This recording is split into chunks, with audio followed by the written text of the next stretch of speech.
when you're having to spin it round this tight, can you see how the trailer backs up on you?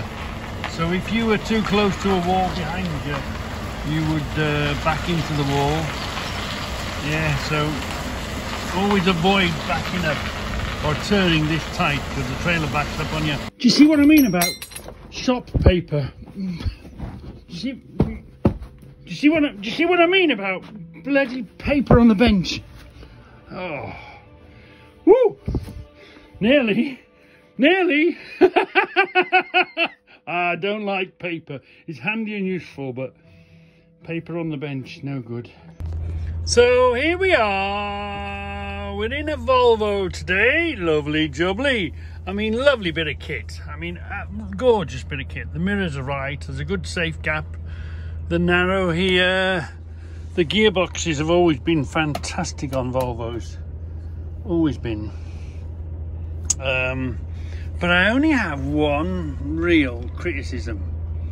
And I know each vehicle, you get used to it, and each vehicle has its quirks, but I'm never keen on these new type handbrakes. When the Scanies had handbrakes and the road trains had handbrakes, they were up here, weren't they? And you were putting them on and you could leave them on.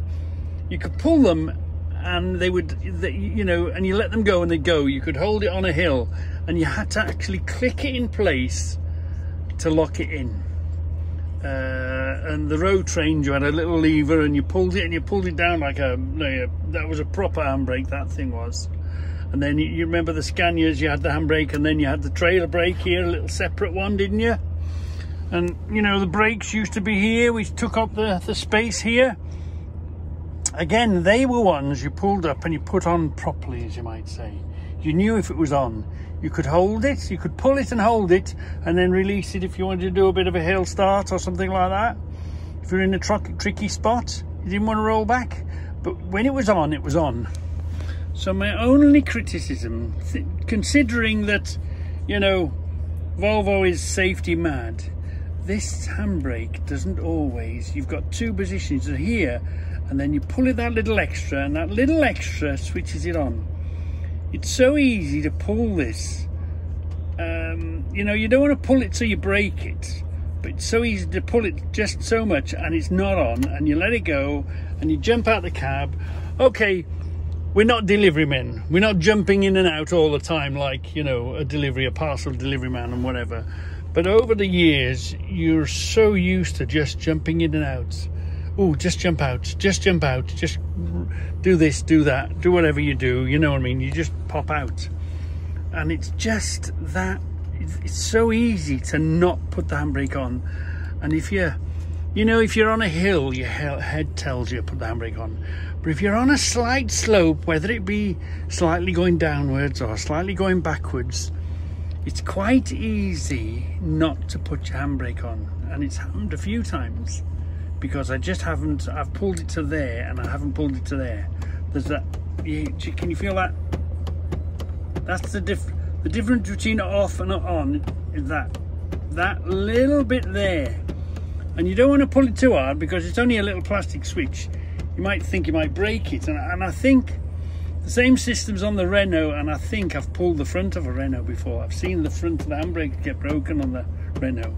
This looks, obviously it looks a more robust switch altogether. But yeah, if I had one criticism, and where would you put a handbrake if you had a handbrake? And you know, having this space here is fantastic.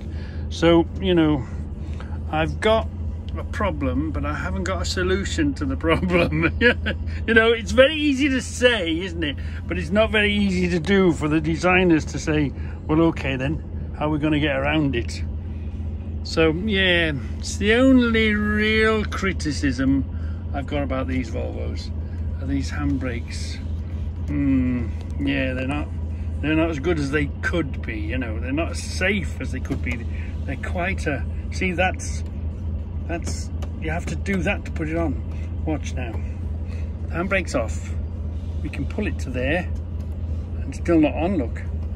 You can pull it all the way to there, and it's not on. What you have to do is you have to pull it, and that little click, and now it's on. You see, So if you're in a bit of a rush, you're doing something, you just want to hurry up, get up, so you stop, you pull it on. I did it then because I'm used to pulling it so tight, but it's so easy to think you've pulled it and you haven't pulled it, and you're not in an obvious downhill or a uphill slope, and she just gently begins to move. As you're halfway out the door, you go, oh shit, handbrake. Yeah, it's not completely Reggie proof, not completely idiot proof. I mean Reggie proof, I mean idiot proof, I mean Reggie proof. We'll just have a quick look at what the Roadhog saw. There's nothing memorable. Usually if there's something memorable, I come straight back and show you, but let's have a look, see what we can find. I mean, some of these ridiculous places that trucks have to make deliveries, Arctics, you know, he's had to get real close to that post on the gate. As you can see, there's cars parked on the pavement this side. That doesn't help. Just putting that car there alone, there might be space for it, but you know, it needn't be there when you're getting a delivery. And it doesn't look like there's nobody helping him there. Plus he's backing into a building, and most of the time when you back into the building, you can't see inside the building until you get into it with a shadow. All right, Bobby. It's, you know, this is an industrial estate. What happened to the town and country planning people? They don't, you know, half of these planners, these town and country that allow planning, that allow these things to happen, they don't deserve a job, do they? They do a terrible job at, obviously it's an industrial area, you're going to get deliveries by trucks. Why even allow that to be a pavement that they can park on? Now, they shouldn't park on there, but you know, make it so that they can't. Yeah, this poor bugger struggled. Really did, and it was really tight. It was really tight. You can see how close he's had to get to the gate post to curl it in, and then to try and straighten it up.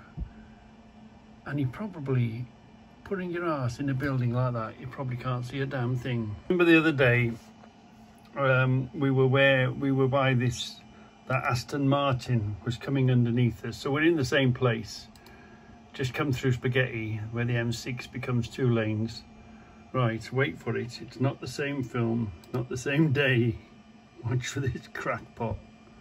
You ready? You ready? Came out of nowhere, here he comes. You ready? Ready? Oh, look! What the? You've got a whole road down there. You've got a whole road in here to get out of my way. Why risk your life swerving in like that? Madness, madness. It happens. Look, here he comes, here he comes. Look, look, look. Completely pointless. And we get them all day, every day. It's called, must get in front of the truck. Must get in front of the truck. Even if it costs me my life, my insurance, my vehicle, must get in front of the truck. Must get in front of the truck. Yeah, plonker. So here comes another one of those cruise control plonkers. He's been sitting up the side of me, barely able to pass. Hold on, here he comes. Keep watching, here he comes. Here he comes now. You know, sometimes you can be late. Did he misjudge it? Did it come on him as a surprise? Here he is, look. Here he is, here we go, look. He might even be a girl driver. But anyway, if he's going up the motorway, that's no problem. But just, he gets halfway along. Do you think he's just seen the sign? Does he not? Look, and he puts his indicator on. He forces his way over. So, as usual, I know he's coming off, isn't he? The idiot is coming off. So, I'm only interested. I could have run him up the side, but I'm only interested in keeping me safe. So, ease off. Let the idiot be an idiot. And let's see where he's going. Let's see what's happening. the 3 countdown for the junction. He's only just come into that lane. There's the 2 countdown to the junction. He's got his indicator on. Why has he got to pass that close to coming off on a junction? What a plonker. Do you think he, oh shit, this is my junction? Was he on the phone, or is he just a bad driver? We'll let you judge that. Let's go back a bit. Let's start from the beginning.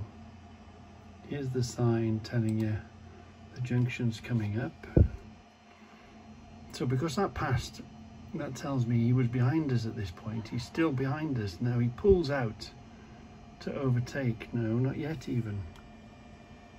So, see, so now I reckon he's pulled out to overtake. So you can see how close we are to the junction. Now here comes a sign for the junction.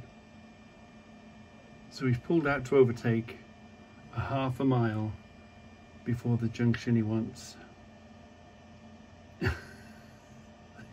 He must be, I don't know, the only thing I can put it down to is he must be smoking dope or something. Do you think so? Look, so he knows where he's going. He doesn't accept his mistake and go, oh shit, I'm too late, I won't make that junction. It's dangerous to make a move to try and force my way in. And again, I'm only interested in keeping me safe.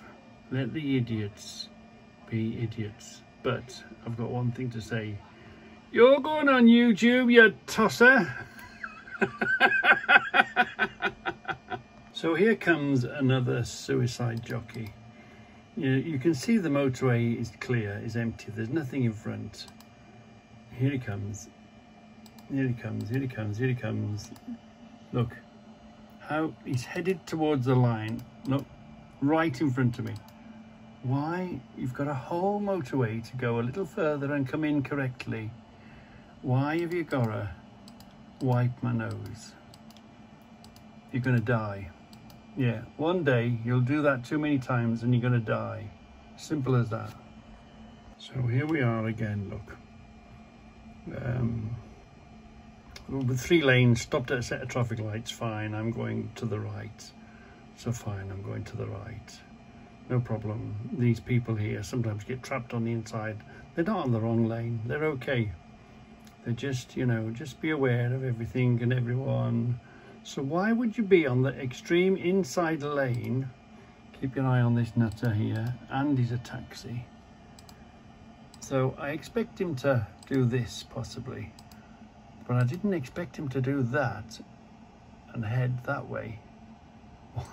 Why would you be on the extreme inside of an island if you know where you're going and you find yourself cut across all these lanes? How the hell do these crackpots get a license? Let's have a look at that again. Here we are, look. I expect him to be here. Why? Again, it's past the truck, must pass the truck, must get round the truck. I can't just wait my time. Let the truck get out of the way, let me go where I want to go. Let's just cut the nose of the truck up. Yeah, they're everywhere, all the time. So here's a one. Here's a question. Is this skip on fire? Is that skip on fire or what? I thought the skip was on fire. I thought, oh, this is going to be interesting. That skip is on fire. Let's back him up a bit. Let's go and pass my window. I thought, look, look, look, look. The skip's on fire. The skip is on fire. I was convinced the skip was on fire. But as it turned out, had a bit of smoke, so I hung back. I thought, oh, we're going to have a skip on fire here. That's going to be great content for the channel, isn't it? Let's catch up with him. So if it's on fire, the smoke should go straight up now, shouldn't it? But no, I don't think it was on fire. I think it just must have been full of very dusty stuff, because I expected the smoke to be going straight up from here. wasn't on fire, so we didn't get much contents. Oh well. Really see this, but this Ferrari was absolutely immaculate. That must have been a show winner. That must have been at a show the weekend or something. Absolutely gorgeous, immaculate it was. You could see inside the engine, and the engine was pristine. What a beauty that was this morning. But it's not the best of cameras for that sort of quality. But what a fantastic Ferrari we saw this morning. Really, really blinging, yeah, absolutely immaculate. So here's a funny one. You know, we're Arctics, we're the king of the road, but now and again you get a little pretender. Look at this little pretender, just about past me. Just about past. He must have been ringing all his mates saying, I'm passing an Arctic. Oh, look, let's have a party. Let's have a party. Because he could, by half a mile at a time. He thought to himself, I'm going to do it. I'm going to pass it. He must have waited weeks to pass an Arctic. So he must have been ringing his friends and we're going to have a party when I get home. I've overtook an Arctic. Way! Yeah.